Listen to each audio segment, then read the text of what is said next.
Hi, my name is Jhon Petrucci. Welcome to my video. I'm going to be discussing and demonstrating various concepts, ideas, and approaches that have helped develop my style and sound. And hopefully you'll walk away with some insight on practicing and songwriting and developing your overall skills as a player. But before we start, let's make sure we're in tune. Here is my open A string. Get that in tune with your A string and then tune the rest of the guitar to that. I'll see you when you're done.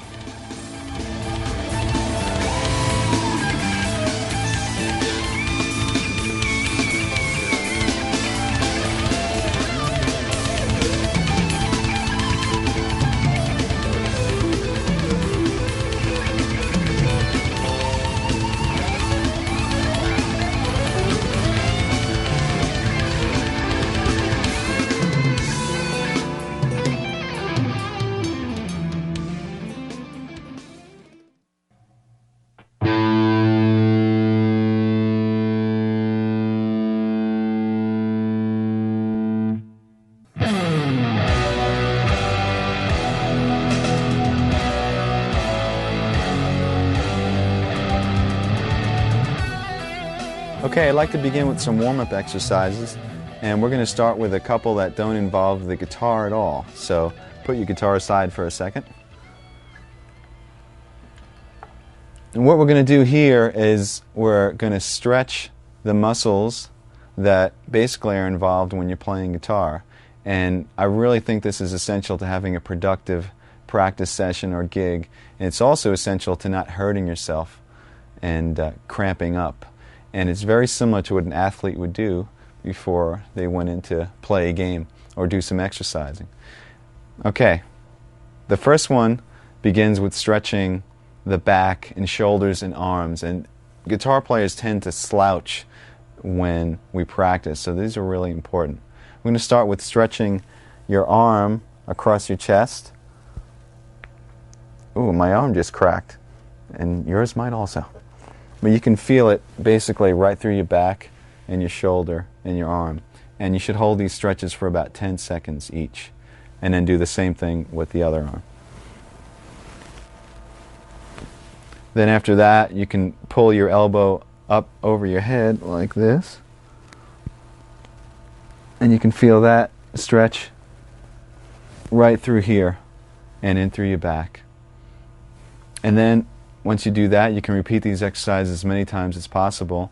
You can move on to your wrists.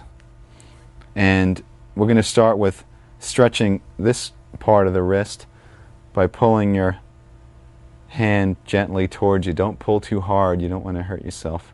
Just feel it sort of warmly burn through here. Hold that for 10 seconds. And then do the opposite this way. And you can feel that burn through here. Don't pull too hard and don't crack your knuckles. You're just trying to stretch the wrist. The last stretch is your thumb, and what you're going to do is gently pull your thumb towards your arm this way, and you can feel the muscle stretch throughout here. And then repeat the same procedure with the other hand, and you can do this as many times as you feel necessary. And you should hold each stretch once again for 10 seconds each. Now let's move on to massages. Okay, basically, when we massage the muscle, we're stimulating blood flow, and this type of thing you can do in between exercises or during a practice session. I even do this during a gig. So let me show you the areas that might be sore or cramped up. Basically, starts with your shoulder muscles, the front of your shoulder, up in here, and use a pretty strong amount of pressure. You can use either your thumb or the heel of your hand or your fingertips. And then the outside of your forearm, this tends to cramp up a lot. And then your hand, and once again you can use your thumb, and you can massage through your palm by using pretty strong pressure.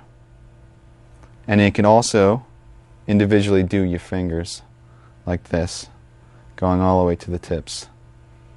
And this is great, once again, in between exercises. It really helps to keep your hands limber and loose. And there are other simple things you can do by just like rubbing one hand with the next and whatnot. And these type of exercises between the stretching and massaging should get you prepared to actually play the instrument. And the great thing about these is that you don't have to be playing. This could be as you're walking into a session, or if you have a couple of minutes before you go on stage or whatever. And it should help you have a more productive practice or gig, and also prevent injury, which is very important.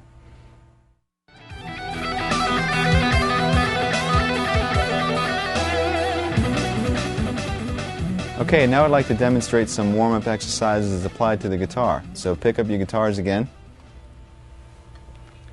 And basically what I'm going to show you is a few exercises concentrating on the stretching and independence of the left hand, and a few exercises concentrating on the freedom and accuracy of the right hand, and then we'll combine the two.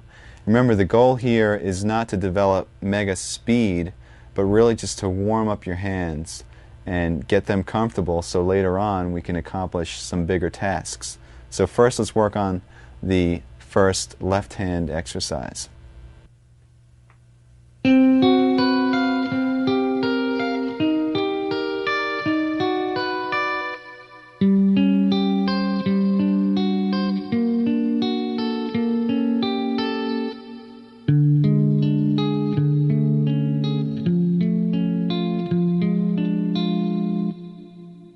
I suggest that you start this exercise higher up on the neck, because once we get into some stretches, it's going to be a little bit difficult as you go down low where the frets are bigger. And basically, your right hand isn't really that important right now. I was playing the notes separately. You can play them as chords if you'd like. You can play them without a pick. It really doesn't matter. We're concentrating on the left hand. Make sure that the notes ring out clearly, because what we're really working on is the stretching and independence of your left hand. Also use a pretty strong pressure. Now what's happening here is that I'm playing on 4 adjacent strings with a basic chord shape. It sounds pretty ugly. In fact, most of these chord shapes sound ugly, so turn your volume down when you practice them. And then we're taking the 2 inside fingers, 2 and 3, and we're reversing them like this. Then we're taking your 2 outside fingers, 1 and 4, and reversing them. And then taking the 2 inside fingers and putting them back to their starting position. The next step is to just move up the chord shape to the next string group. So between the A and the B string, and repeat the same motion, and then move up to the last string group between the low E and the G string, and repeat the same 4 chords again.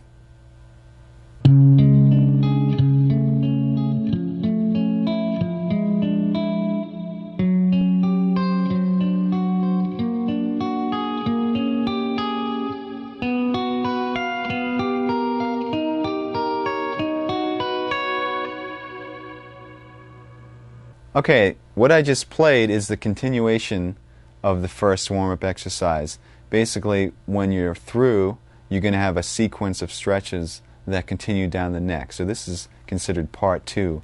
And what I did is I started in our original position, which was between the low E and the G, and we were in the 10th position, and I stretched the first finger down a half step and kept the rest where they were, and did the same sequence of finger moves. So in other words, then reversing the 2 middle fingers, then the 2 outer, and then the 2 middle again, and just continued up to the next string group, and then to the final string group again.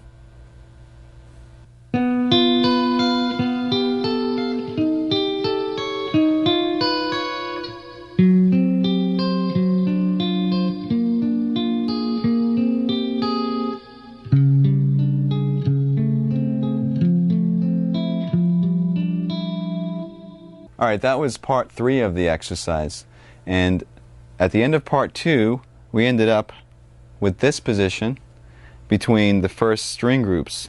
Now what you're going to do is put your fingers back in order, and while leaving your 3rd and 4th where they are, stretch your 2nd down a half step. So we have this shape, and once again continue with the moves all the way up to string groups. Now for the final part.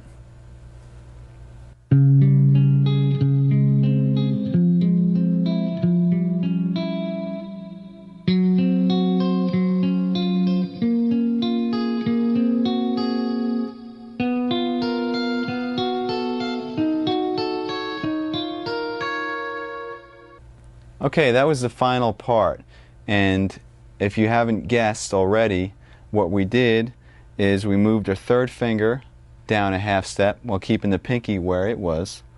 So we had this shape. This time the stretch is between your third and fourth finger, and continue with the pattern until we got up to the first set of strings again.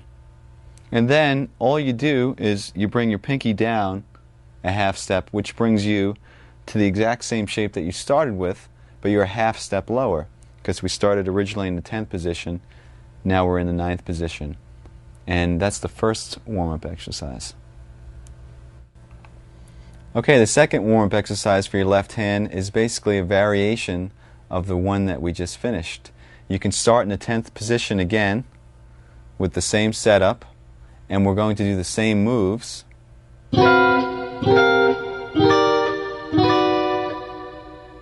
Except this time we're going to do some different stretches with the left hand. And by the way, you don't have to arpeggiate the notes. You can just strum the chords if you'd like.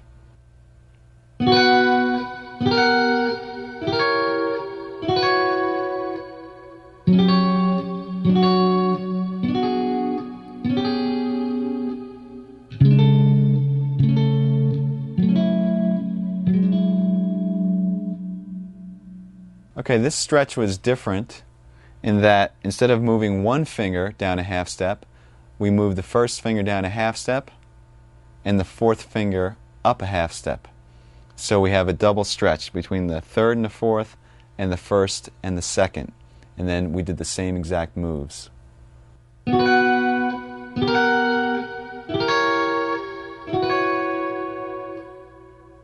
Okay, now we'll do the final variation on this exercise, and this involves yet a larger stretch.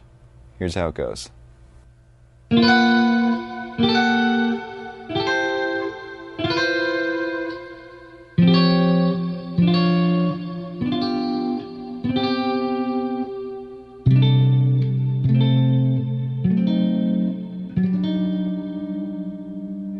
Alright, what we did here on the final variation is instead of just having a stretch between the first and second and the third and fourth, we have a half-step stretch now between every finger. So you do that by moving your first finger down yet another half step, and then your second finger down a half step as well.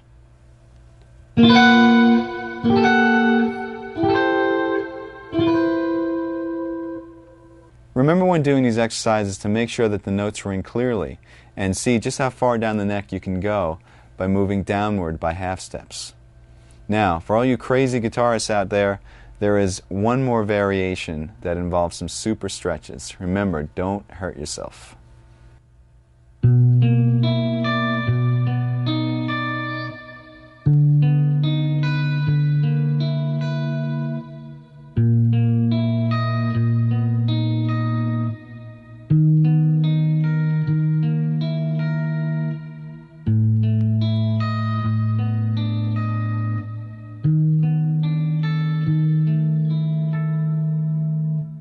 As you can see, I started out in a lower position, which made the final stretch a lot more difficult. Let me break it down for you now. With this exercise, instead of having all your fingers on adjacent strings, we start with the two middle fingers, 2 and 3, on the two middle strings, D and G, and your first and fourth fingers on the low and high E strings. And then you just continue with the same moves that we've been doing throughout.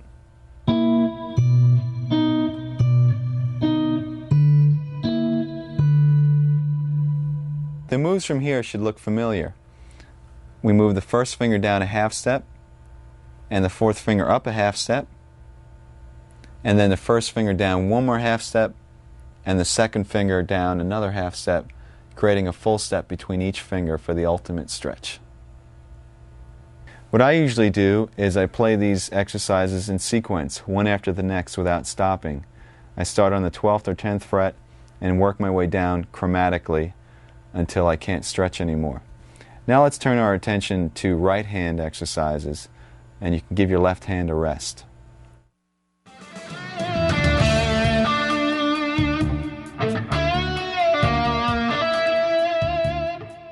The next exercise concentrates on the flow and precision of the right hand and has many variations. So let me demonstrate it in its basic form.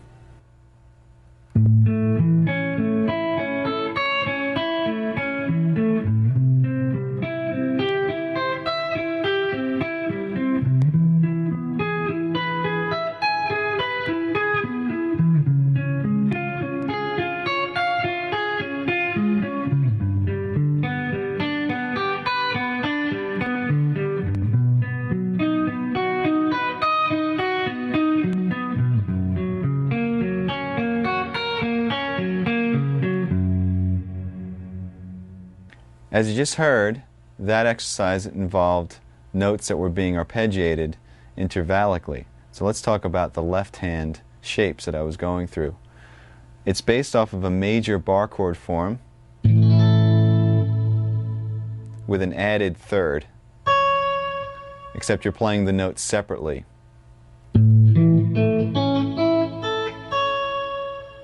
And then we just sort of intervallically disperse those notes. Now that bar chord is moved up through a progression that doesn't make too much sense, but at least makes the exercise a little bit more interesting. It goes A major, C major, E major, C sharp major, G major, B major, and F sharp major. Alright, now let me show you the pattern that we're doing throughout the chord or arpeggio. We're starting on the root, we're skipping a string, and going to the next note in the arpeggio. Then you're going to the second note of the arpeggio, in this case which is E, skipping a string again.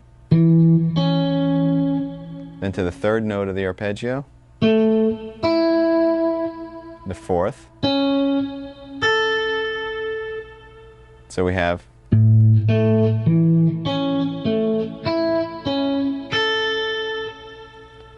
remember to pick down, up, down, up, down, up, down, up.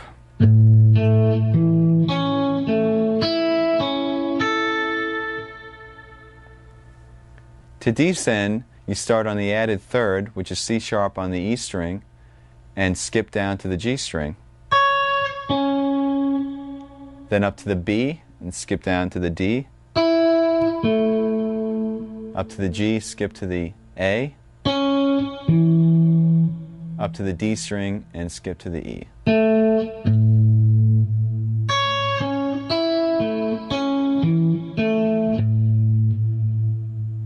Remember once again to keep your right hand picking consistent. Down, up, down, up, down, up, down, up. Don't let that falter at all. So here's what it sounds like when you combine the two.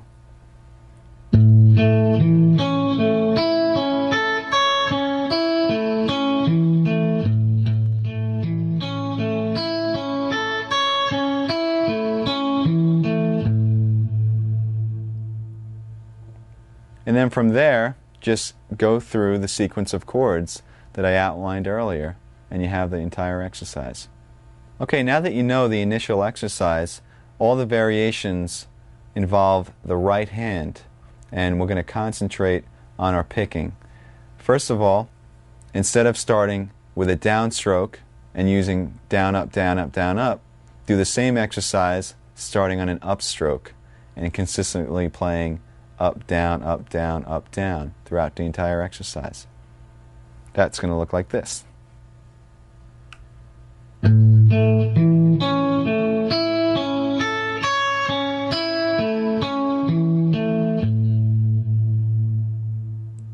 It might be a little bit more difficult at first, but the reason we're doing this is so in any situation you'll be able to pick you're not always going to have the comfort of starting on your favorite stroke, whether it's down or up. You should be able to sort of get through anything that comes your way. Now, the other variations involve playing more than one time on each note. We're going to start with playing twice on each note, then 3 times on each note, and then finally 4 times on each note. Not only that, but starting each sequence with a down and then with an up. So let me demonstrate through the one chord what these will look like on your right hand. We'll start with the doubles, starting on a down.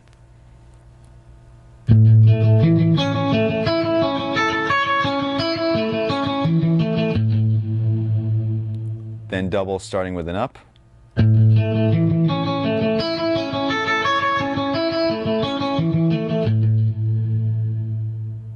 Then 3 times starting with a down.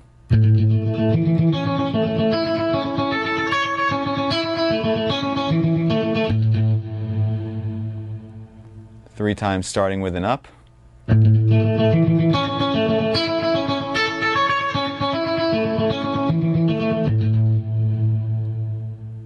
4 times starting with down.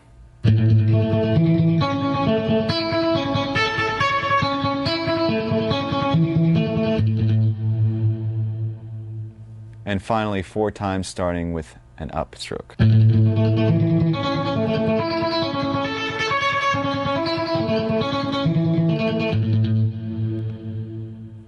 Alright, what you're going to do is play each one of those variations through the entire chord sequence. Just remember to keep the notes very even, and also to keep that consistent alternate picking, especially when you're playing triplets, going from one string to the next, because there's an odd amount of notes per string. Really, really watch that you are keeping a consistent down, up, down, up. Now let me demonstrate what it would sound like playing 2 notes per string through the entire sequence, just so you can have an example.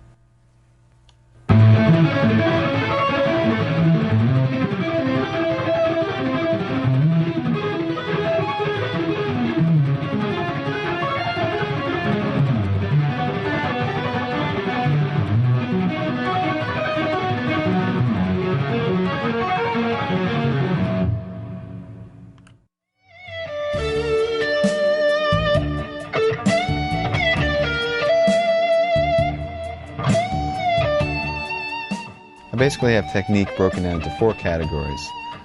1 is scalar or linear examples, 2 is arpeggiated examples, 3 is left hand or legato playing, and 4 is sweep picking. And what I do is I have files in a file cabinet, and I collect information from videos and books and lessons and whatever, and I file them according to topic. If it's an arpeggio thing that I learned from a magazine, I rip it out and stick it into the arpeggio section. And then when it comes time to practice, instead of saying, oh, there's millions of things, how am I going to practice all this stuff? Basically, I make a master list of what's in all those files, and that list changes from day to day. You constantly add to it. And you sit down and you basically customize a practice session. So let's say you have about 2 hours to practice. I personally have 4 categories, so I'd pick one item from each one of those categories and practice that item for a half hour. Move on to the next, practice that for a half hour. And then by the time I'm done after 2 hours, I've covered the entire topic of technique.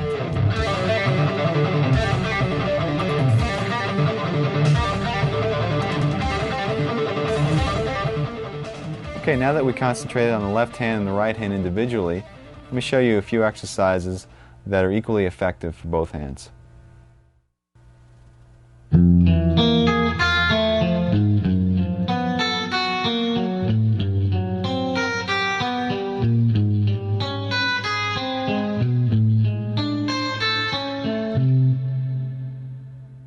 Okay, this exercise starts with your first finger on the low E string on the first fret in the first position, skips over the A string, goes with your second finger on the D string on the note E, and then your third finger on the G string on the note B flat, and your fourth finger on the high E string on the note A flat.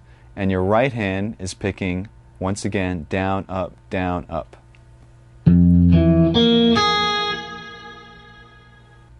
Now the next step is to simply flip your hand, sort of like a mirror image. So your first finger is now on the high E, and your fourth finger is on the low E, and start from the high E and go down to low E with the picking, down, up, down, up. And combine the two.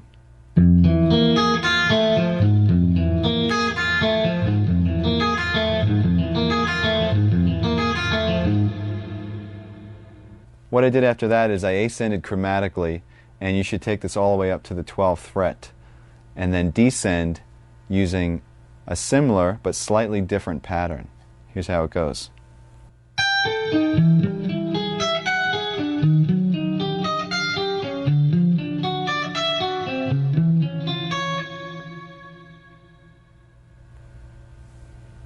Okay, all I did there is instead of starting on the first finger and ascending 1, 2, 3, 4, we started on the pinky on the high E and descended 4, 3, 2, 1.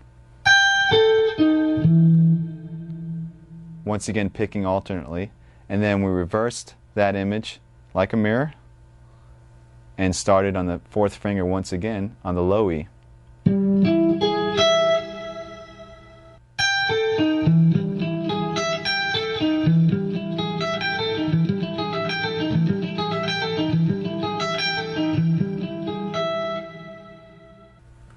Alright, since this exercise involves alternate picking through string skips, make sure that your right hand picking is very accurate and that you keep your pick close to the strings so you don't hit the string that you're actually skipping. It's called efficiency of motion. Now, you should also practice the same exact exercise starting on an upstroke as well to make sure that you're ambidextrous. No.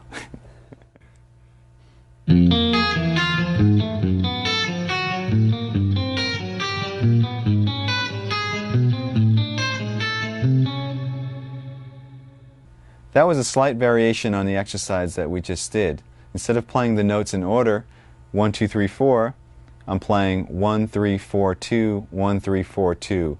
And the notes and skips are exactly the same. Make sure you keep the picking alternate.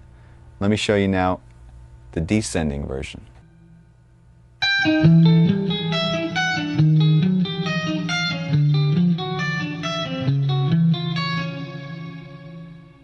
Alright, that was another slight variation, this time on the descending pattern. Instead of playing 4, 3, 2, 1, you play 4, 2, 1, 3, 4, 2, 1, 3, and continue that pattern down the neck chromatically. Remember to keep your picking alternate the entire time. And that will wrap up our warm-up exercises. I usually play these type of exercises for, I guess, about 10 to 20 minutes before actually tackling some more difficult practicing or a gig or whatever. And it usually helps to get both hands acclimated to the guitar, especially when you're cold. So have fun and make sure you warm up.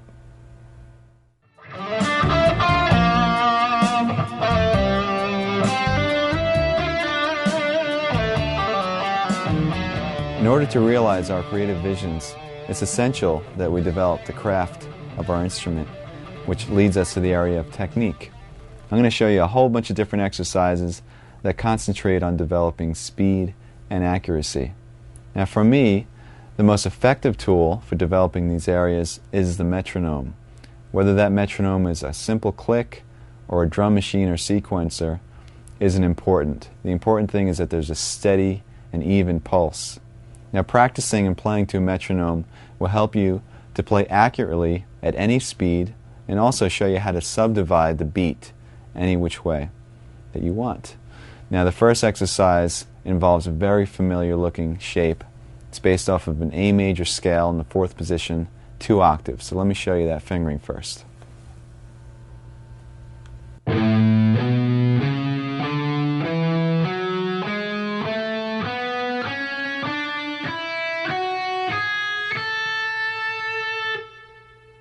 This exercise involves playing to a steady pulse. In other words, the speed or tempo of the click is not going to change, but but how we subdivide that click is going to change. First, we'll start with playing one note per beat, which is chord notes.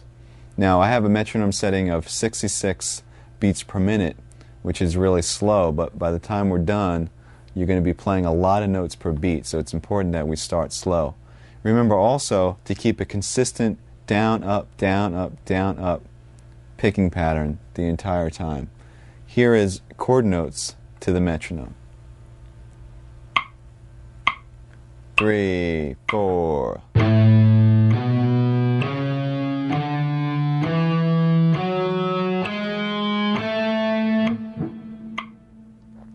Now when you're playing this, remember, it might seem easy, but really concentrate getting even spacing between all those notes. It's actually more difficult when you have a lot of space in between the clicks.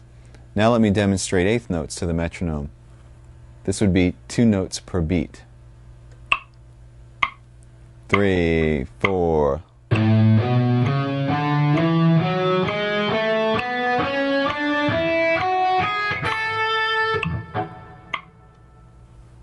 And now triplets, which is 3 notes to the beat. 3, 4.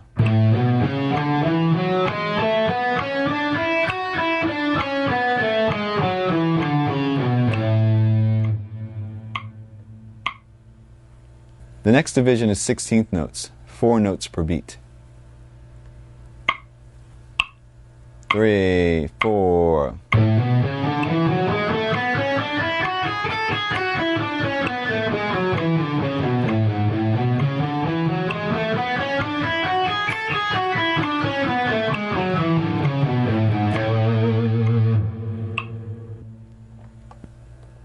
Now we're getting a bit faster. The next division is 6 notes per beat, or 16th note triplets.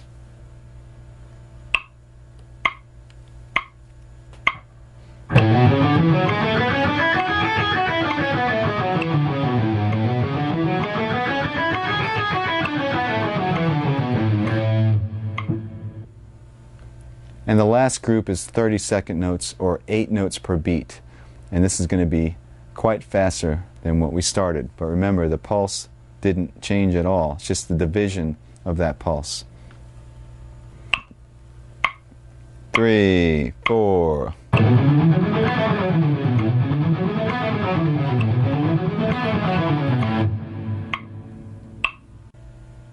Okay, now that you're familiar with playing to a metronome and subdividing the beats, I'd like to show you how to increase your speed.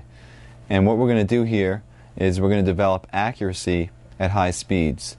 The basic concept is you start with a slow tempo on the metronome, play the exercise or example as many times until you've mastered it at that tempo, and then increase the metronome about 8 beats per minute, and then play the exercise over and over at that tempo, increase it, and so on until you get to your desired tempo. I'm going to demonstrate this with an exercise that uses chromatics, 4 fingers in a row, and they're played as 16th notes to the metronome. Let me show you the exercise first, then I'll show you how to develop the speed.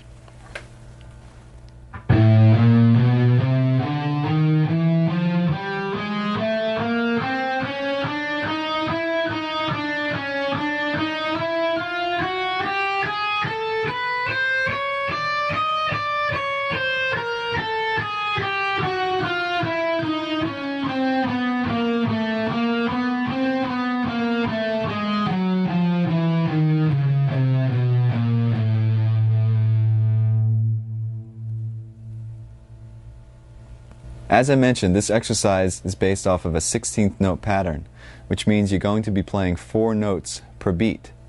Besides concentrating on getting those notes to fall evenly over each click, you should also accent every 4 notes. In other words, every time the click comes down, accent with a harder pick stroke.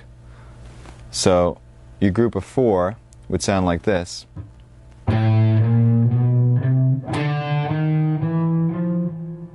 Etc., etc. And what this is going to enable you to do is when you get faster and faster, that accent will be your reference point. In other words, at a slow tempo, your accent might just sound like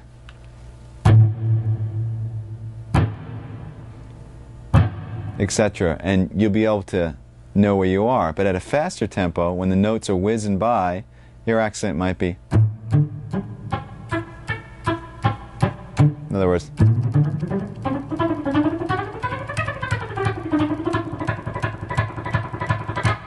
and that's how you know exactly where you are when you're playing at fast tempos. So what I'm going to do here is I'm going to show you how I would take this exercise and develop it speed-wise. Now, the first thing you have to do is you have to get a goal tempo. Let's say our goal tempo for today is 200 beats per minute. Now, normally I would start this pretty low on the metronome, maybe about 100 or so, and it would take me quite a while to get to 200. But for the video's purpose, I'll start at about 120 and I'll increase it in larger increments than I would normally do, just to save some time. And what's going to happen is by the time I get to 200, hopefully not only should it be wailing, but it should also be clean. Another thing to keep in mind is your technique that you're using when you're playing slow should be the same technique that you use when you're playing fast. In other words, when you're playing slow, you're programming in your technique. So when you play fast, be consistent in your hand position and also in your left hand position, your right and left. Okay, here we go.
Okay, so we finally reached 200. Now, like I said before, normally that would take a lot longer because I'd go in increments of 8.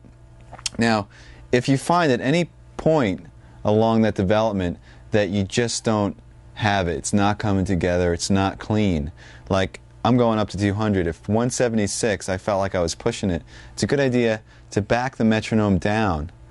Go to a slower speed. So I was at 200. Let's say that was difficult. I'll go back down to about 170.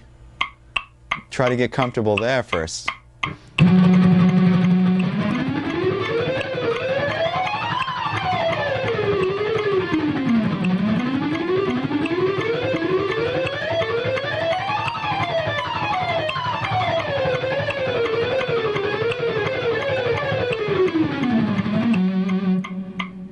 And then go back up to 200 and see how it feels.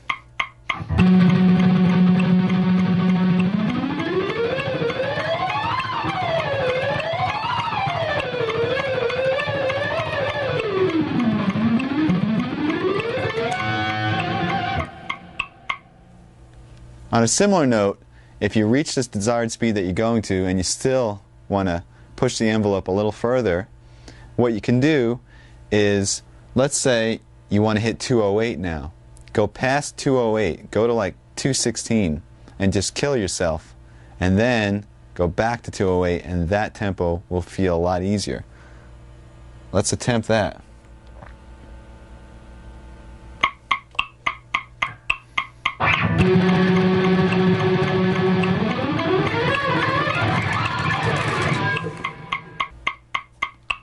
That was very difficult. Let's go back down to 208 and see if it's any easier now.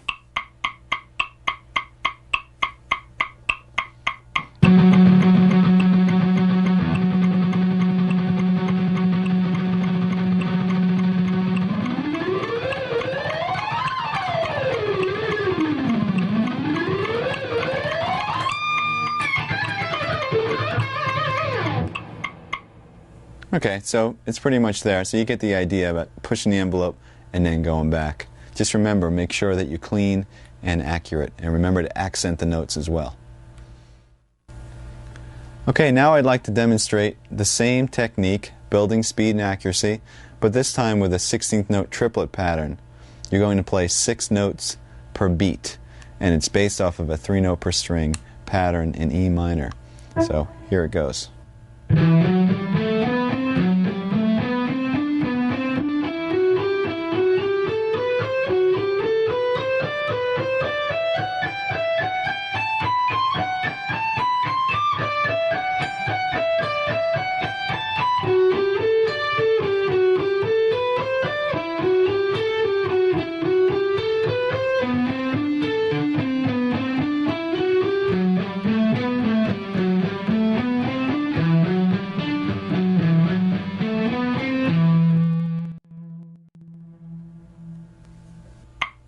One, two, three, four.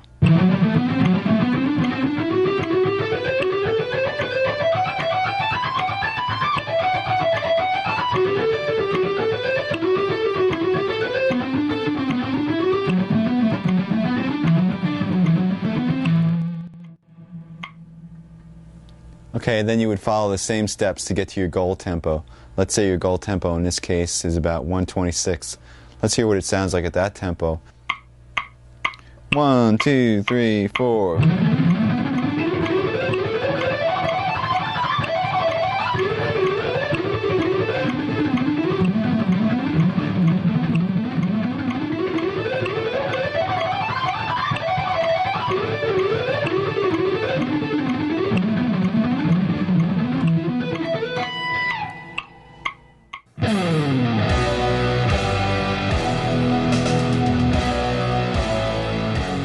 My first band experience technically was actually the first time I even picked up a guitar when I started again when I was 12. And these friends of mine, actually our ex-keyboard player, everybody would gather at his house because he had a piano. And I remember they were playing some Neil Young. They were playing Hey Hey My My. And they assigned me the little down, down, down, down, down. That was my part, and I sat there getting that. And I guess that was kind of a band experience.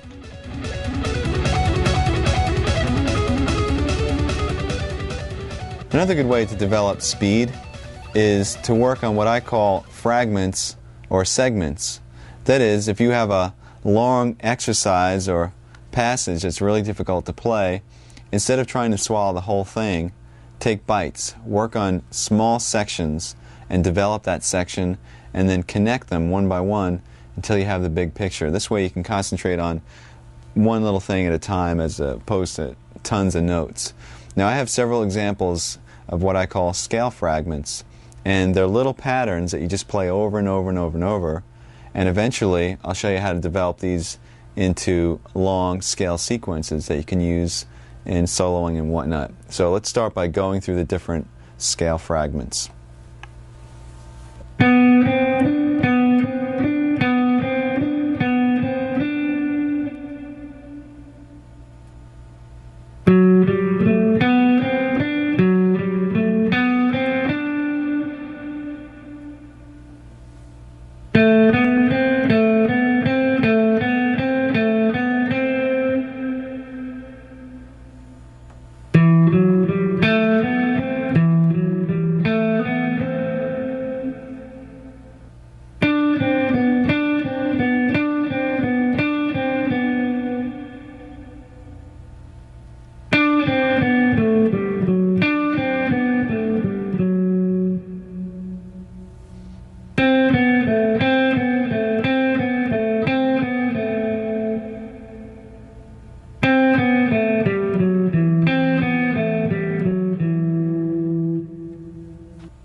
All of the examples I just played were in the key of G major.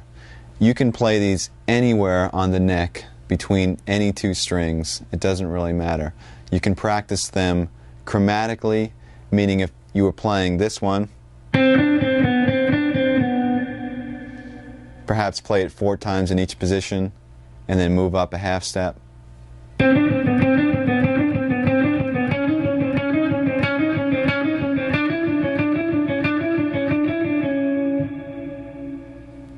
Or you can pick a key and play them diatonically. In other words, conform your fingers to the notes in the key.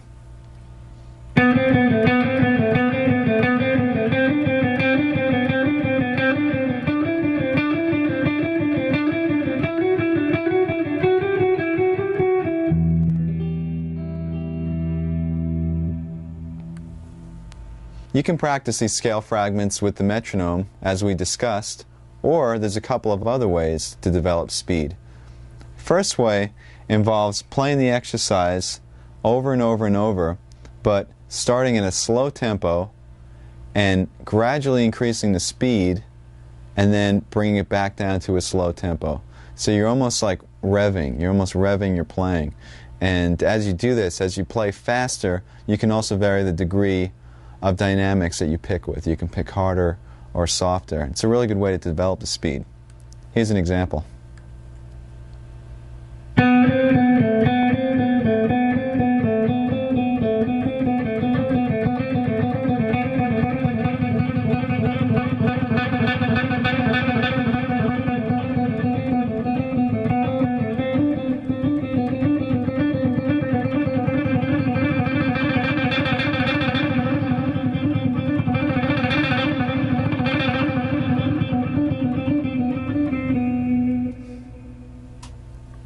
Another way of developing speed is by playing the exercise over and over and over, but this time playing consistently at a slow to moderate tempo and then sort of blasting out a fast tempo only a couple of times. So in other words, you're jogging for a while, then you're going to sprint for a second and go back to jogging. This is a way to build stamina as well as speed. It sounds like this.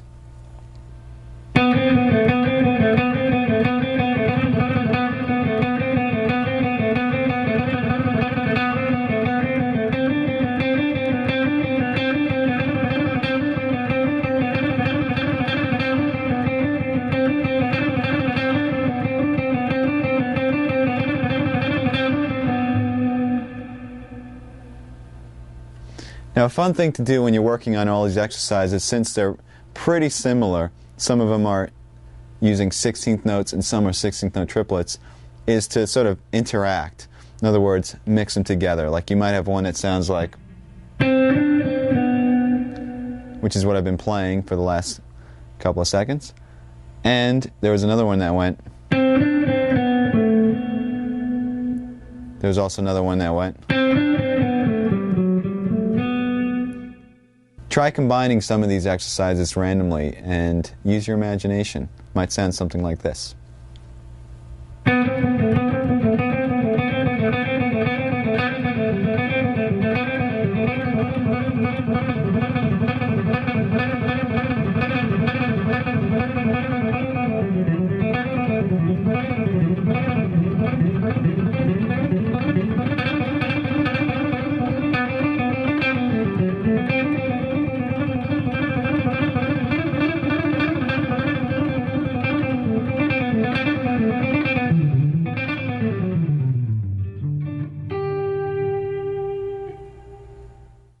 Each one of these fragments could now be used in a longer sequence of notes, perhaps a run through a scale or whatnot. So let me show you how a few of these can be developed. 1, 2, 3, 4.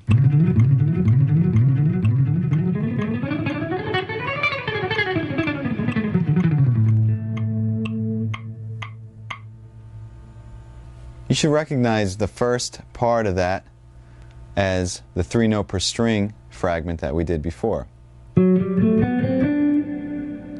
Except I transposed it to the key of A and played it through an A major scale.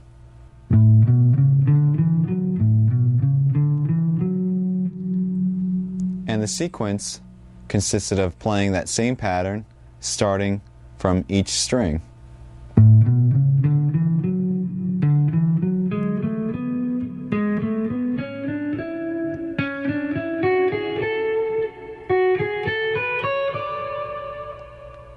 And then using the descending pattern to do the same thing.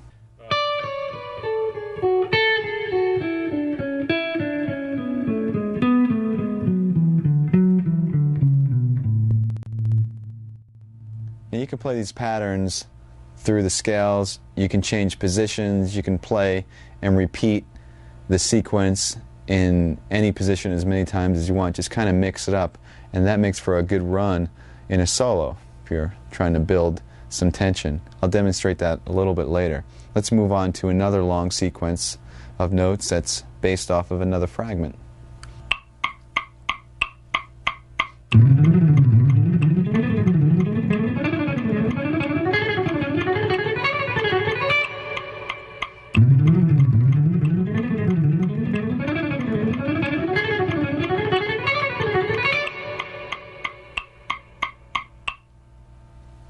And here's the descending version of that.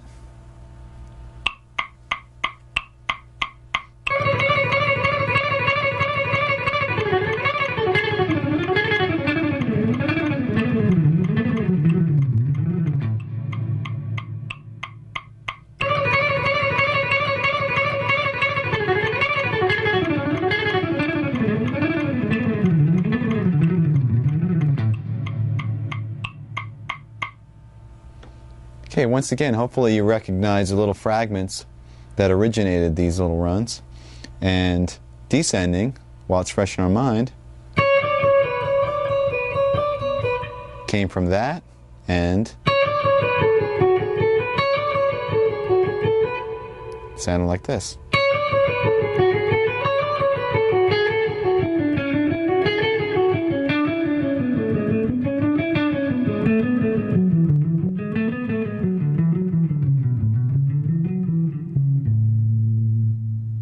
And ascending was pretty much the same thing, except starting on the first finger. It also has a little bit of the triplet in there. But we're just arranging the notes so that it works out to be a 16th note pattern.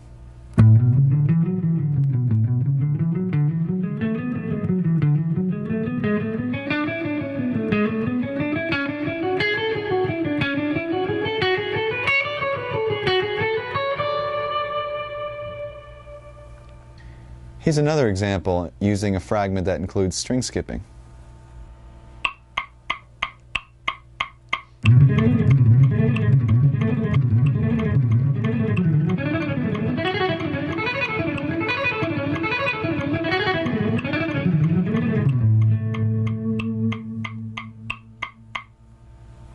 Now with this one, instead of moving up the neck, playing 3 notes per string, I stayed in the same position because it facilitates skipping strings without having to do any position changes. So instead of having to go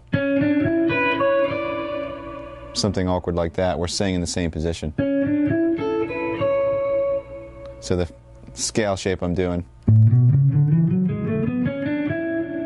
has a repeated E, but we don't really hear that repeated E because we're skipping strings.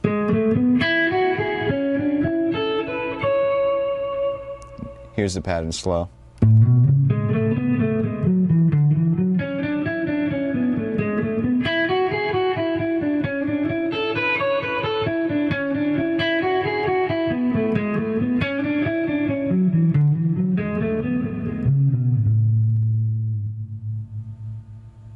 Let's just do one more 16th note pattern through a scale, once again using one of the fragments that we learned earlier.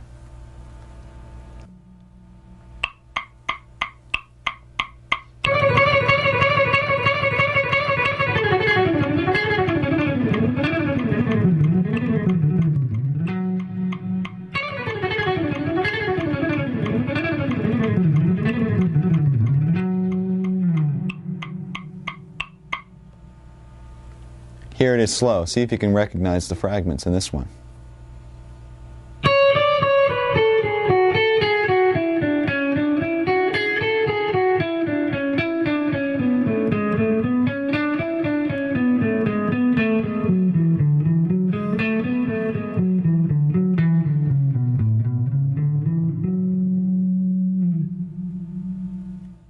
Okay, now that we have all the scalar technique under our hands, let me show you how this can be applied to improvising. I'm going to solo over progression in D minor, basically using D, Dorian, and D minor scales, and I'm going to throw in a couple of these 16th note runs, and you can see the way it interacts with the melodies and whatnot. And once you get a taste of this, maybe you can try it in your own solos.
When I first started playing, I probably had some of the same typical influences that kids my age had. It's like Black Sabbath and Zeppelin and The Who and Iron Maiden, and then I started to get more drawn towards the guitar players. And as I played more, I was drawn to players that really had unique style. I was really into Rush and Alex Lifeson and Steve Howe with Yes, Randy Rhoads, and then I finally discovered Steve Morse, and my life changed. I heard the Bash for the first time, and I was just like, this is unreal. Got every Dregs album, and started getting into Steve and the Dregs, and Al Di Meola and Alan Holdsworth. I had a similar experience here in Stevie Ray Vaughan for the first time, like just blown away.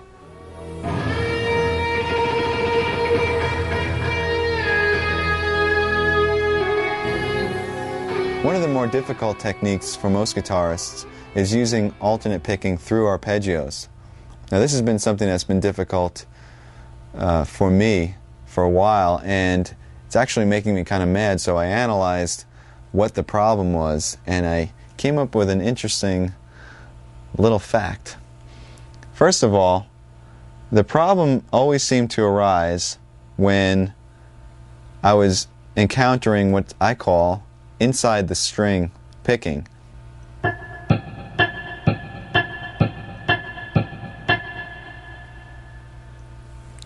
that to me is really difficult because it seems like your pick is kind of trapped in between these two strings, as opposed to playing on the outside of the strings like this, where it feels like you have a bit more freedom of motion. To experiment and see if this is a problem for you, I suggest playing two notes on adjacent strings, let's say A on the G string and D on the B string, and first try picking them starting with a downstroke and then with an upstroke. And let's see how that feels. Try it at various tempos, see how fast you can get it.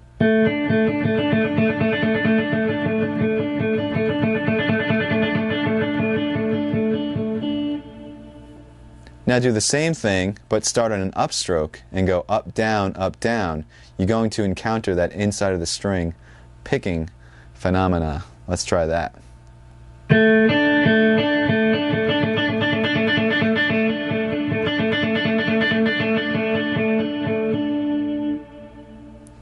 Now my right hand immediately starts to tense up as soon as I encounter that inside of the string technique, and I think it's because I feel like I'm sort of trapped and I have no range of motion.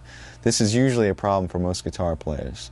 Some guys have this taken care of, and we'll have to shoot them all. But anyway, how do you practice this? How do you get around this? Well, very simply, you just practice the motion that you're having a problem with.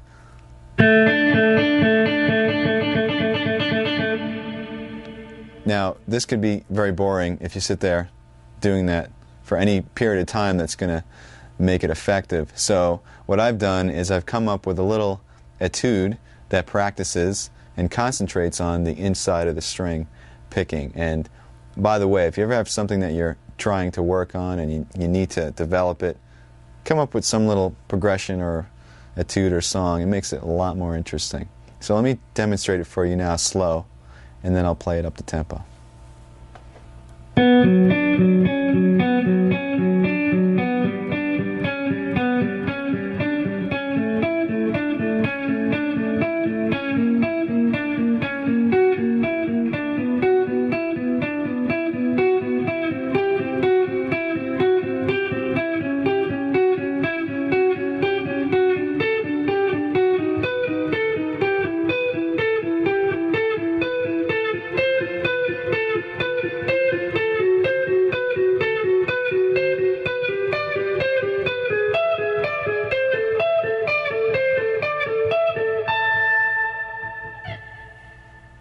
Now I'm going to demonstrate this up to speed with the metronome. Make sure that the pick strokes are even and that you maintain, in this case, down, up, down, up, down, up, because we're starting on a higher string and going to a lower string, which once again makes us encounter this inside of the string technique. So here we go.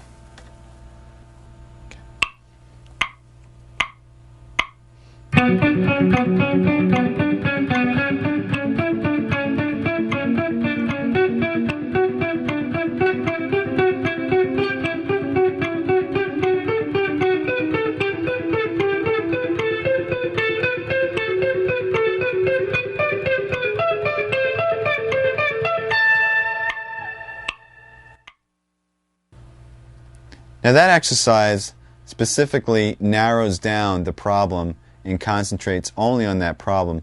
But the thing is, you're going to encounter this picking hang-up through an arpeggio.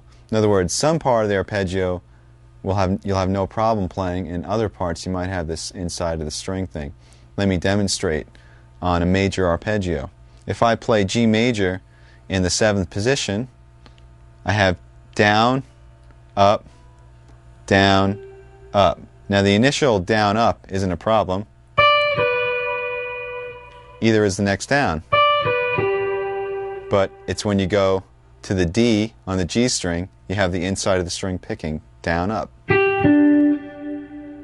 So in order to play that quickly, you're going to have to overcome that little problem right there.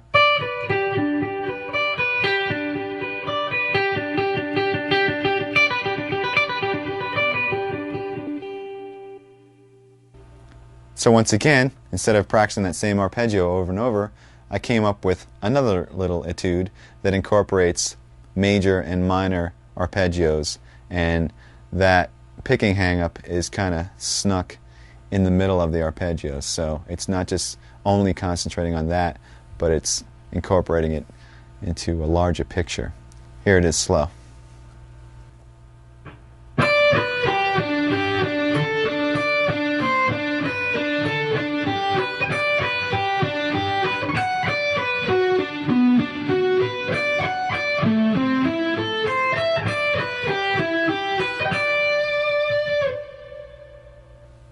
Now I've added an extra challenge to this one because not only are we working on the picking hang-up, but we're skipping strings while doing that hang-up. Let me show you where that happens.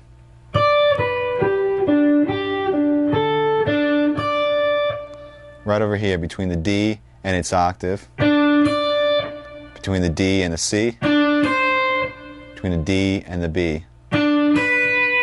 you're playing up, down, and also trying not to hit the B string while you're at it.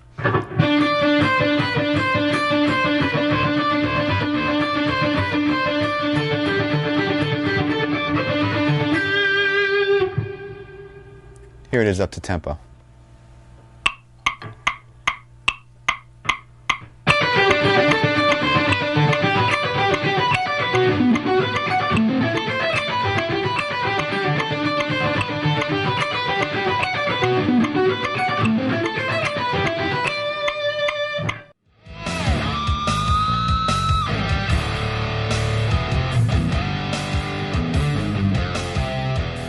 I first picked up the guitar when I was 12, and I didn't take any formal lessons. I took music theory my last 2 years in high school, so I had 2 years of that, and I went to Berklee right out of high school. A couple of times I had some scattered lessons before Berklee. I took a few lessons to try to prepare myself, and I remember going to group classes with a friend of mine, but I never really took any formal continuous lessons.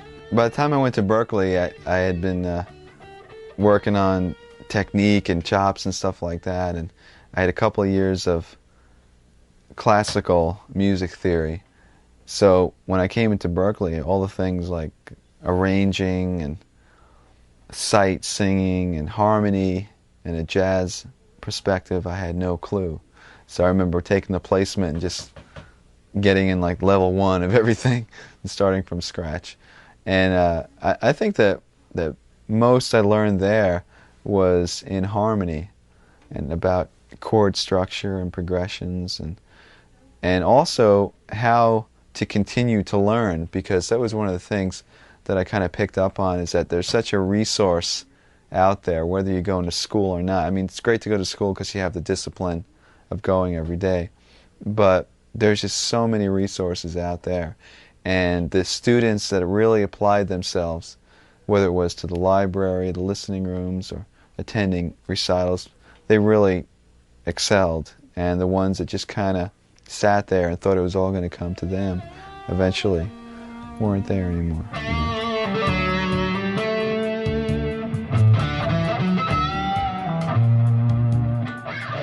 Now I'd like to concentrate on left hand strength. What we're going to do is we're going to work on some scale fragments once again, but instead of picking them, we'll play them legato. In other words, we'll use all hammer-ons and pull-offs. And basically, I'm going to show you a couple of different patterns, and then I'll show you how to practice them. So let's start with the legato patterns.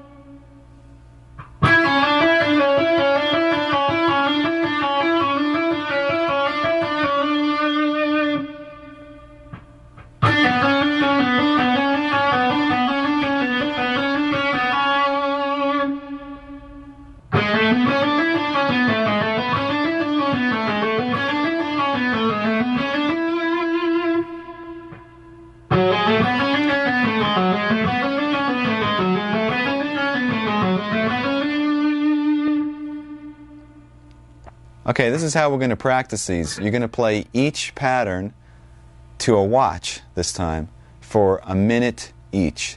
If you feel like you need more, you can do each for 2 minutes or 3 if you'd like.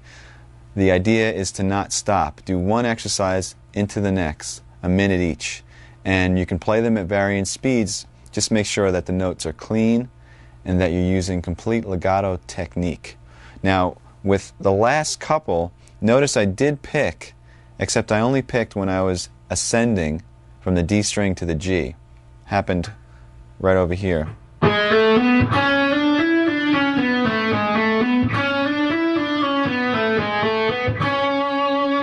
So in this case it was on the C sharp. That's the only other time you're going to pick. Also, when you practice these, you don't have to stay in the positions that I just showed. You can practice them on any string. You could stretch your fingers out. You can play them in any position, in any key, diatonically or chromatically. Let me demonstrate a little bit. Remember, 1 minute each without stopping.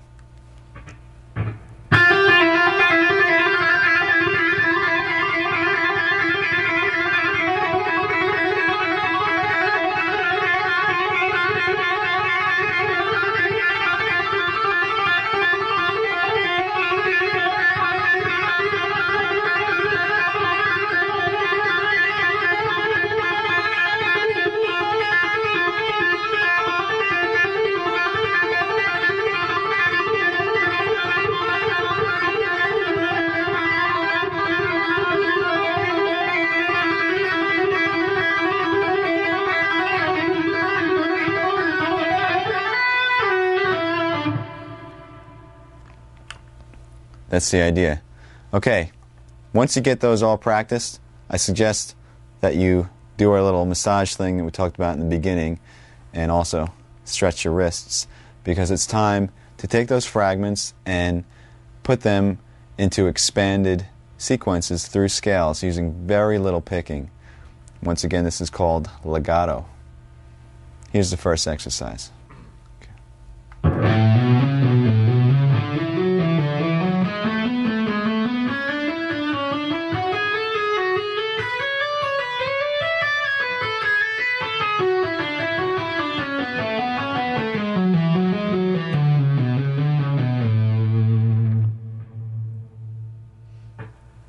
Okay, basically what I did is I took one of the fragments, the one that went like this,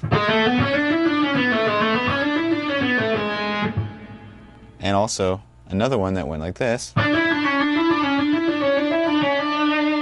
and combined them ascending through an A major scale.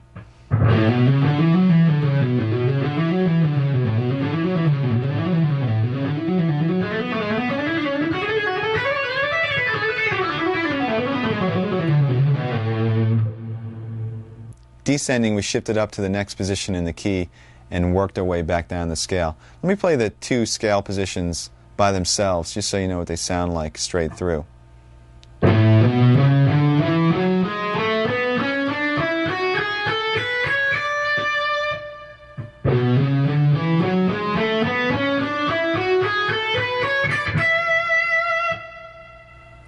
And you can practice that sequence between any two positions in any key, or even using nonsense patterns, just shifting up by half steps, maybe something like this.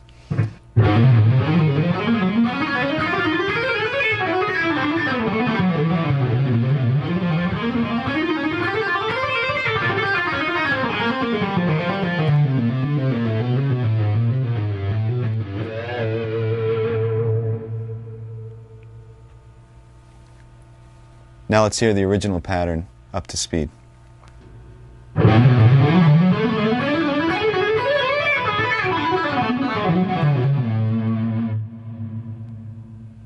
Here's one more legato example. This one is in the key of E minor, and it shifts positions quite a number of times.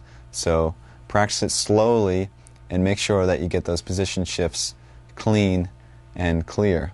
This also involves some right hand tapping. Here it is slow.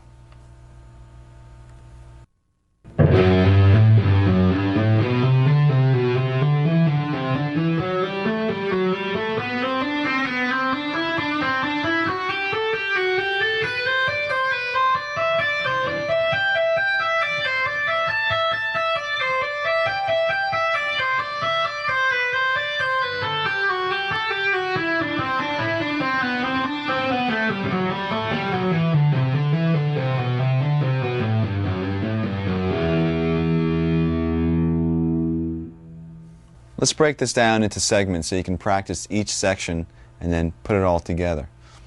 It's basically ascending in 3 octaves, and the pattern repeats. Here it is.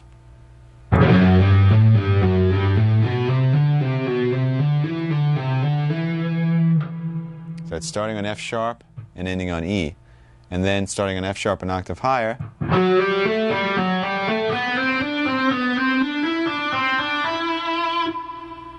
the exact same thing, and then 1 octave higher, starting on the B string,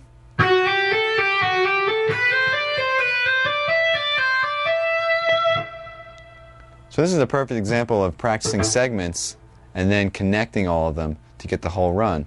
Because you might just want to practice each octave at a time.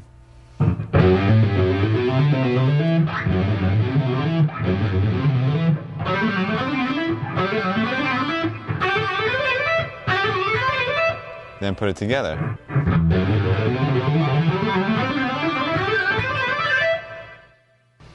When you get to the top, you're tapping the G on the high E string, and it's basically a double tap.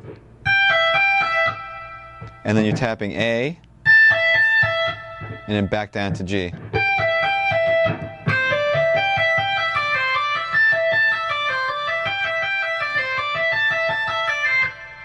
So you could practice that small fragment a few times and get that under your fingers.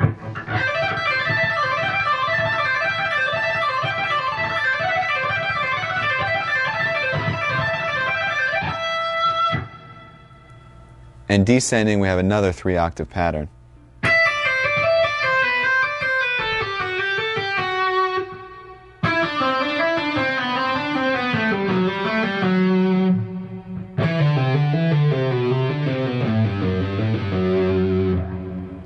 So you can practice each one of them as a fragment, just master that octave.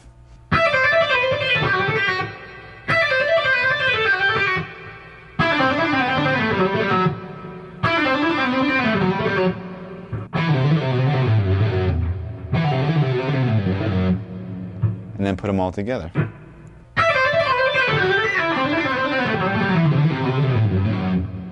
Now I'm going to play the whole thing, ascending and descending up to tempo.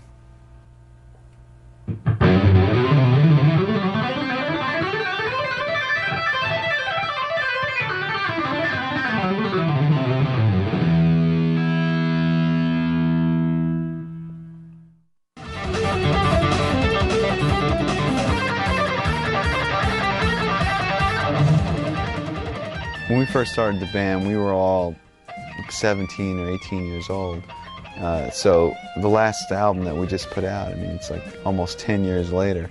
So I think we've all matured as songwriters, and you know, we listen to the old demos and whatnot, and there's bootlegs of those demos and stuff, and it's just like, oh my God, what were we thinking, you know? So it's the music and writing has definitely evolved.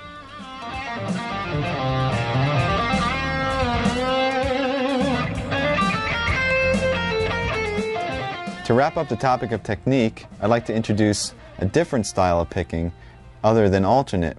It's called sweep picking, and some of you may be familiar with this technique, some of you may not be, but in either case I'd like to offer you my exercises and things like that basically isolate the technique, and then you can expand and apply it to things that you might already know. Now I usually apply sweep picking to arpeggios and not really to scalar examples. And I also use it in a way where it's sort of a weapon or a tool to execute a fast flurry of notes. Let me show you a couple of exercises that work on the technique.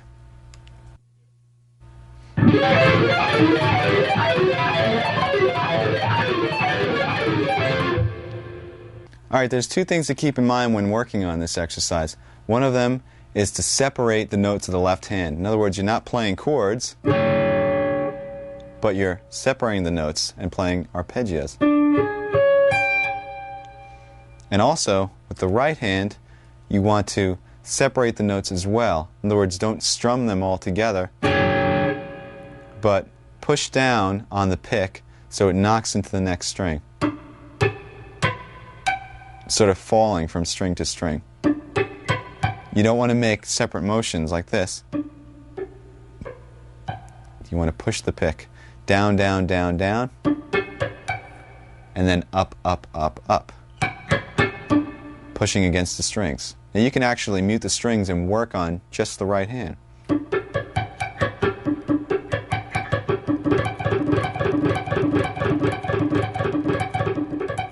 You don't want it to sound like this.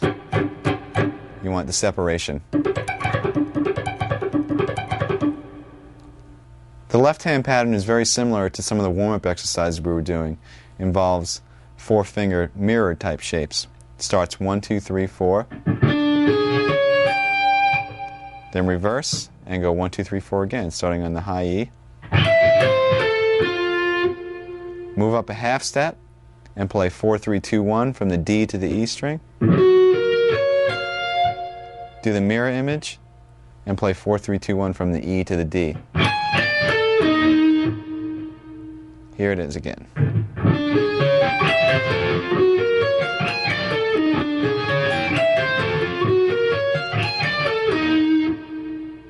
And then simply move it up, continuing in half steps.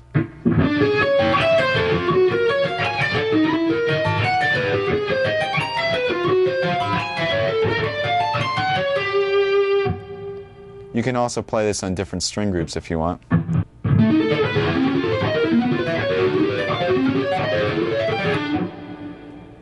Okay, just as a fun variation, you can take this technique and just mutate the notes of the left hand, and I came up with, once again, another etude using the sweeping technique. It goes like this.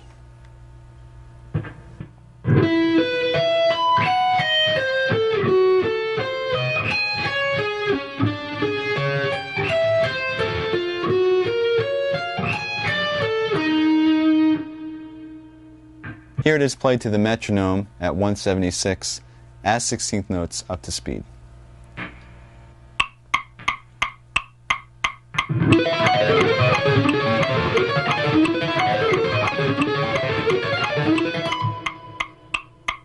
To break this down, we're using the exact same pattern as the exercise. In other words, 4 notes ascending and 4 notes descending, and then doing the same thing starting on the pinky, except I just changed the notes. We start on E, and we're playing a power chord, E, and then the 5th B, and then we're doubling that, E and B. And for the reverse, we're playing an A diminished 7th chord, starting on F sharp and descending to A. F sharp, E flat, C, and A. Then we're going down a minor third, and we're doing an F sharp diminished 7th. So we have F sharp, A, C natural, and E flat, which is actually the same thing as an A diminished 7th in another inversion. And for the reverse, we're playing a D flat power chord, which is D flat and the 5th A flat. But we're starting on the A flat and descending.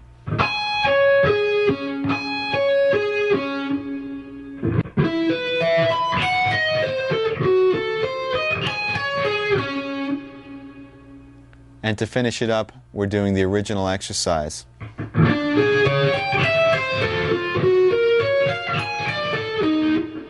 Which ends us up on E flat, a half step away, to start over again.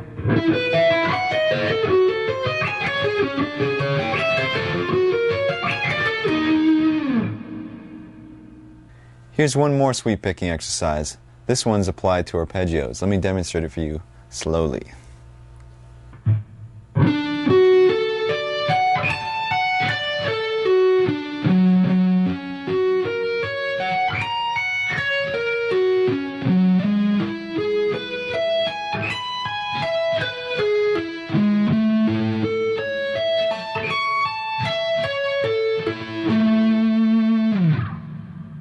This pattern is based off a major arpeggio, so let's go through the different arpeggios and the chords that they come from. First one is D, coming from this chord fingering, with an added 5th, A. Second one is F sharp, based off of an F sharp bar chord, with an added 3rd.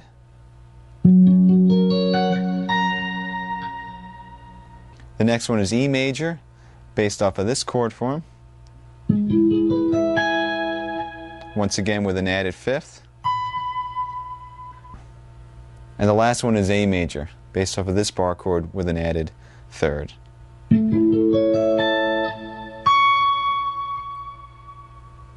Starting with D, the picking goes down, down, down, down, down.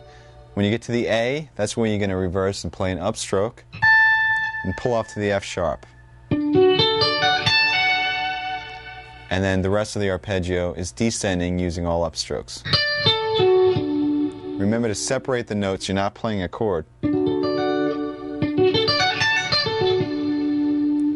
When you get to the next arpeggio, F sharp, you're still continuing with an up. In fact, you can almost consider it the third of the D arpeggio. So you're kind of finishing up the D arpeggio. Because after that, we're going to repeat the F sharp and start with a downstroke and outline the F sharp major arpeggio. Down, down, down, down, down, down, and then up on the A sharp. Pull off to the F sharp and continue all consecutive upstrokes to finish off the arpeggio.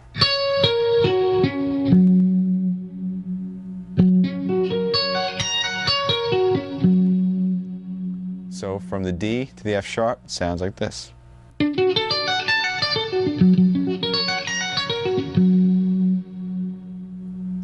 Then we're going to move up to G sharp, which is the third of E, and basically we're going to follow the same exact pattern. So starting with a down, reverse at the top where the fifth is, do a pull off and come back down using all ups. Repeat the third of the chord, which is G sharp, and then move up a half step and play the A major arpeggio the same way. And that's it. Here it is up to tempo.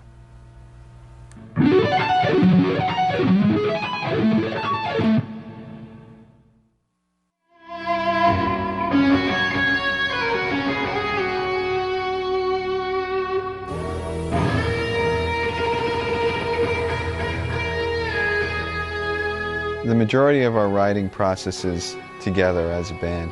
Somebody usually has a progression or groove or an idea, and they bring that in, and it's basically we just jam on it.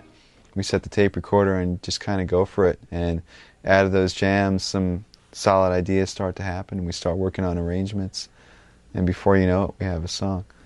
Do you write lyrics yourself at all? Yes, I write lyrics, and I'm really interested in lyric and melody and how that contributes to the song, the real importance of the lyrics and the melody and the vocalist. The cool thing is that all of us were basically influenced by the same bands, and a lot of them happen to be progressive, like Rush and Yes and the Dregs and Genesis and even Zappa's music. So when we all got together at Berkeley, it just kind of naturally came out, this type of music in Odd Times, and even you know, using the harmony that was a little bit more experimental or creative and whatnot. And it was just kind of a natural direction for us all.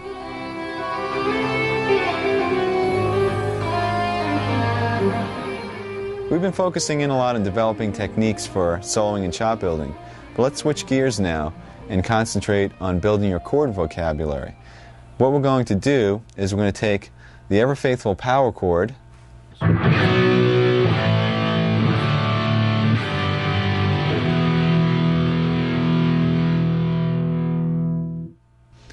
adding certain notes to these chords. We're going to mutate them, and we're going to add some colors and drama into basic chord progressions. So let's first make sure everybody knows what the power chord is. Basically, it's a two-note chord consisting of a root and fifth. For example, a B power chord would consist of B and the fifth F sharp. Now you could expand and you can double the B, or you can put the fifth in the bass, which makes the chord sound even heavier, so the F sharp will be below the B. This is really effective.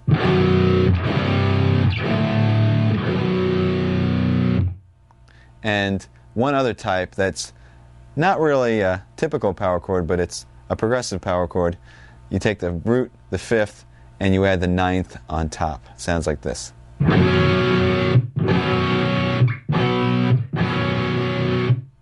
To explore this topic a little bit further, you have to understand two things. First of all, which notes can be added to the power chords, and second of all, how those notes affect the name of the chord and also the function of the chord in the progression. First of all, we have the root and fifth, what you see as an example. If we add an E or a third to that, we have a C major chord.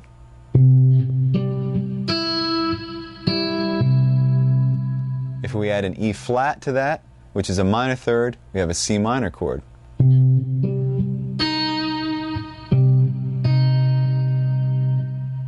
If we add a second or ninth to that, we have what's called a suspended second chord. In this case, it would be a D.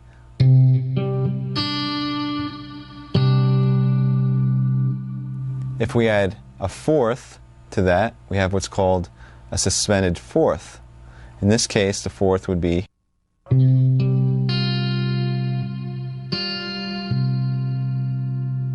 All of those chords added one note to the power chord and drastically changed the sound. Now let's go through some chords that add two notes. If we add the major third and the major seventh, we have a major seventh chord. So you'd have the power chord, the major third E, and the major seventh B.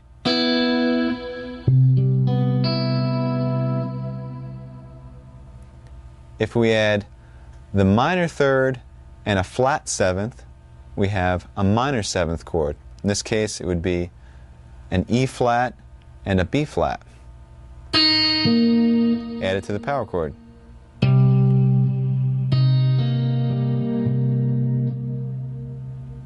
If we add a major third and a flat seven, we have what's called a dominant seventh chord. In this case, E is a major third, B flat is a flat seventh, added to the power chord.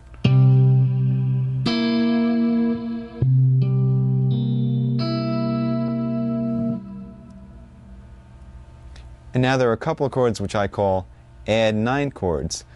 What they are major and minor chords. So we're going to have a major and minor third added, and on top of that, the ninth as well.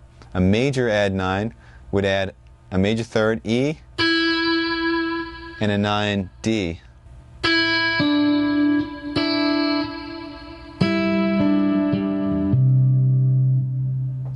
A minor add nine would add the flat third, E flat, and the ninth, D.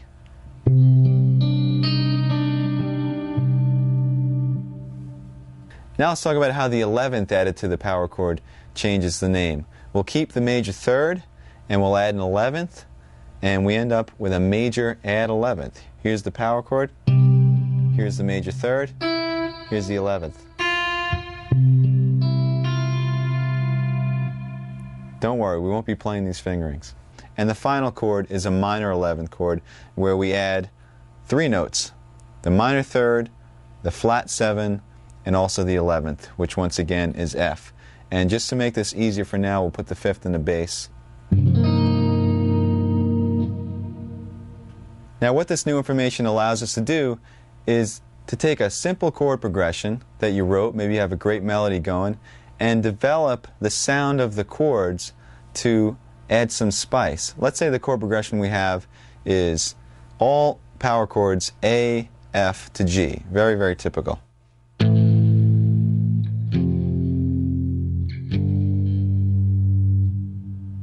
By adding some of these intervals and creating these more interesting chords, perhaps we can make it sound a little bit more interesting, or we can take it in a more dramatic direction. So I'll turn the A into an A minor add 9. Turn the F into an F sus 2, and maybe the G into a G sus 2. So what started out as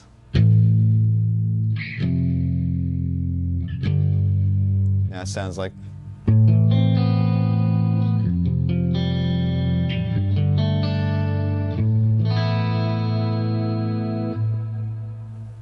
that's the basic picture.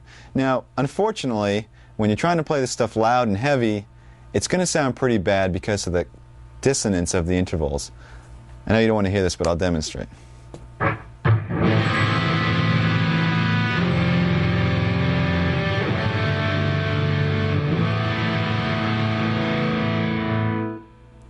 Some of them don't sound that bad, but once we start getting to 11ths and 7ths, believe me, it's horrible. People will cringe. So here's where orchestration comes into play. What we're going to do is we're going to divide the part up into two separate parts. And you can do this when you're recording, or you can do it in a band. If you have a bass and guitar, you can divide the parts up. Or if you have two guitar players or guitar and keyboards.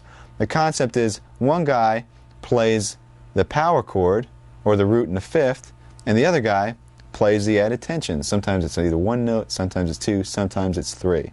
So I have a couple of examples that demonstrate how, in our case, open strings added to power chords will create some interesting sounds. So let's go through the different chords we can create, and then we'll make a little song out of it.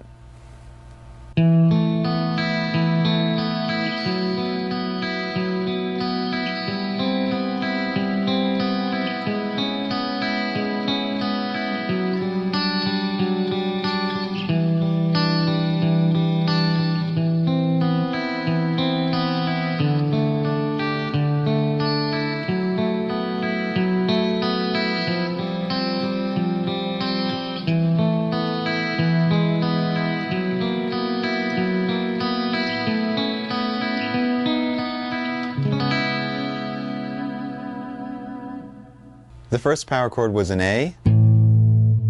We added a second to it, and it created an A suspended second. Second power chord was a B. We added a fourth to it, and we created a suspended fourth. The third power chord was a C. We added a major third and a major seven, and it turns into a C major seven. The next power chord was a C sharp. We added a B and an E and created a C sharp minor seventh. The next power chord was a D with the fifth and the bass. We added on a major third and an 11 and created a major add 11 chord. The next chord was a C. We added on a D and an E and we created a major add 9. The next chord was an A. We added on a C and a B, which is a minor third and a ninth, and we created a minor add 9 chord. Next chord was a G. We added on an A, and we created another suspended second, G sus 2. And the chord after that had F sharp by itself in the bass, and we added on a D, an A, and an E. So what we have created is a major chord with an added ninth, but the third is in the bass. Next chord was an F sharp. We added on an A, a B, and an E, and we created an F sharp minor 11 chord. Chord after that was an F. We added on a G, and we created an F sus 2.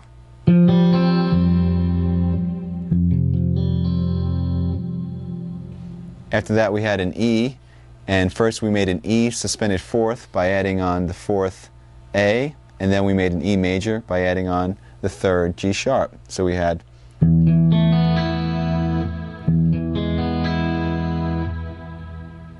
the next chord was an F sharp. We added on an A sharp, a B, and an E, and we came up with an F sharp 7 add 11. The chord after that was an A. We added on a B and a C sharp to create a major add 9. And the second to last chord was a B, and we added on a D sharp and an E to create a major with an added 11th. And we end the whole thing up on a C sharp minor 7. Okay, so I'd like to demonstrate with the sequencer what this sounds like with the two parts divided up. So I'll play with a heavy sound, the power chords, and the sequencer will play the picking part that I demonstrated before. And instead of having an ugly mess trying to play it all together with distortion, we have a nice collaboration of the two parts. And this is great when you're recording, because you can add a lot of fidelity. You can have a great heavy sound underneath, and then with an acoustic or a super clean guitar you can do the picking, or that could be piano, whatever. It adds a lot of dimension to your writing. So let's hear what that sounds like.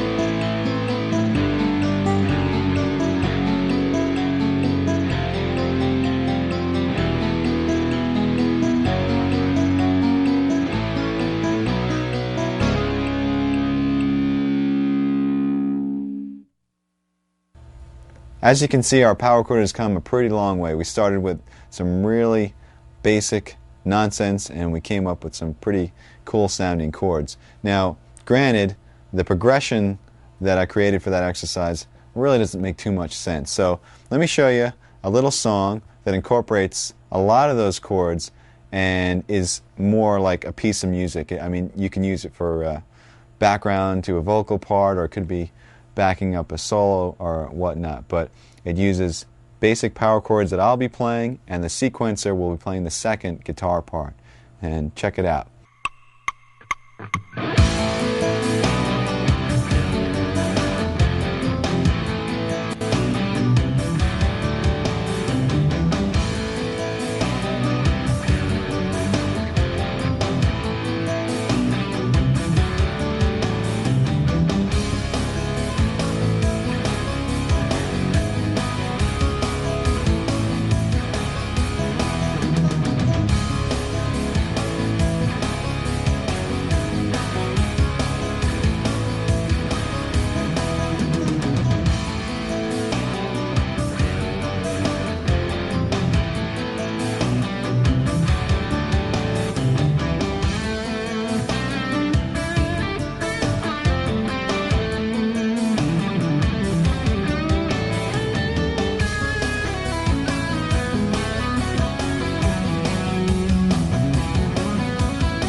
And we've created a very vast and dense soundscape by using this technique. We're taking up a lot of space. So it's important that you really listen to what the other players in your band are doing. For instance, let's say this type of interaction that we just went through was going on between bass and keyboards. It might not be necessary for you to play a moving part along with that. You might want to choose a soaring melody or some lush chords in the background. The point I'm trying to make is that you should really listen for space when you're writing. Listen for register and listen to what the other people are playing. This way you contribute what's right for the song as opposed to just worrying about your own little part. Remember, the song comes first.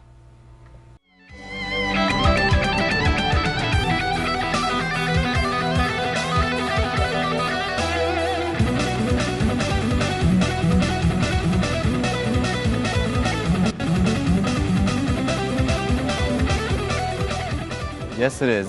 This is my full-blown live setup, and I guess we should start with the guitars. These are the guitars I have on the road. They're all custom Ibanez guitars made of basswood, and as you can see, the paint jobs on 4 of them are really similar, and these paint jobs are by Dan Lawrence, who does some custom work for Ibanez. And basically, I have 2 7-strings. This one is sort of a prototype, and this is a main one that I use. And 3 6-strings on the road. There's string gauge is 9 through 46, and the low B on this 7-string is a 56, and they're Diodario strings. And the pickups are DiMarzio. As you can see, each guitar is the same setup, just 2 humbuckers, and they're all direct mounted into the body. There's no middle pickup at all, and the knob placement is so that my hands don't sort of knock into anything. Like on a Strat, you might have a problem with your pinky or whatnot. And these pickups were custom designed by Steve Blucher for DiMarzio. And basically one of the interesting things about these, as you can see on all the other guitars, is there's one 3-way toggle switch. And the cool thing is that in the middle position you have the center 2 coils on, but they're still hum canceling. It gives a really sweet sort of scooped sound for clean passages particularly. And the frets are 6100, and it's a rosewood fretboard. This is my live setup. This rack was custom designed by Mark Snyder, and basically you got 4 Mesa Boogie cabinets. They're Celestion Vintage 30 speakers in those cabinets. And what's going on here is I have an amp switcher, and the amp switcher is switching between 3 different preamps, 2 Triaxises and a Boogie Mark II-C Plus. Everything that's in the rack, like the Crybaby and the noise gate and the volume pedal and the parameter pedals, are all hooked up through this multi-pin system that goes to the pedal board, which I'll show you in a second, and it makes setup very easy. And also the rack has a data dump. It's an Alesis data disk that allows me to save or reload any of my MIDI programs for the PCM 70 or the TC Electronics 2290, or even the Mesa Boogie Triaxis. So once again, on the road it's really important to have backup and to make sure that nothing goes wrong. And it's also very well shielded. All the grounds are isolated from the chassis, so you have no buzzes. Or once again, it's really important from venue to venue with the different sort of RF and electricity that goes on in these stages. I use these picks. These are Jim Dunlap Jazz 3s for all the electric playing, and then for acoustic I use these Dunlap 0.71 millimeter picks, which are a little bit lighter, and I play the acoustic. This is an Ibanez acoustic, and it's better for strumming and whatnot, the lighter picks. And the way it's set up over here on the stand enables me to go from electric to acoustic very quickly during the show. Just kind of come up to it and play a song.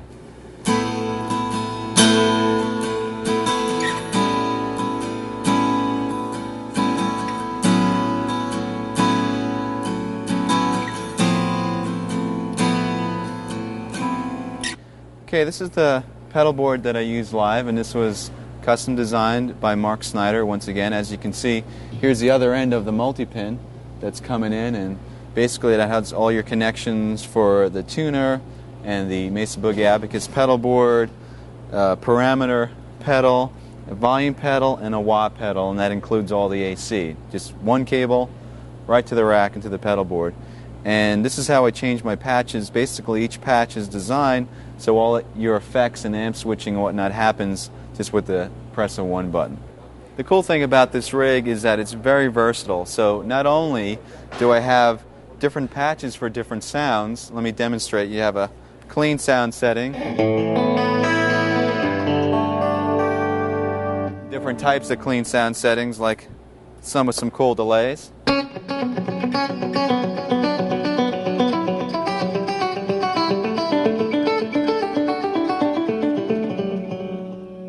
And then we have some basic heavy rhythm sounds.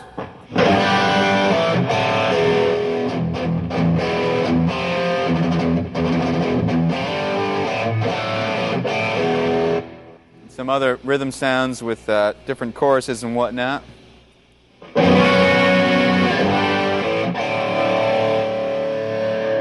And also a couple of cool lead sounds.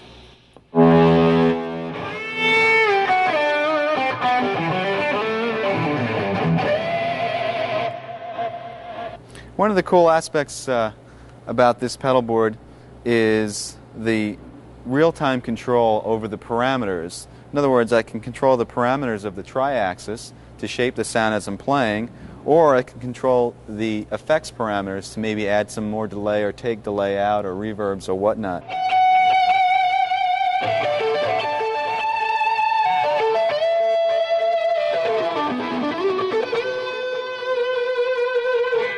But if you're playing a faster line, you don't want as much around it, so you just ease off the pedal so there's not as much delay on it.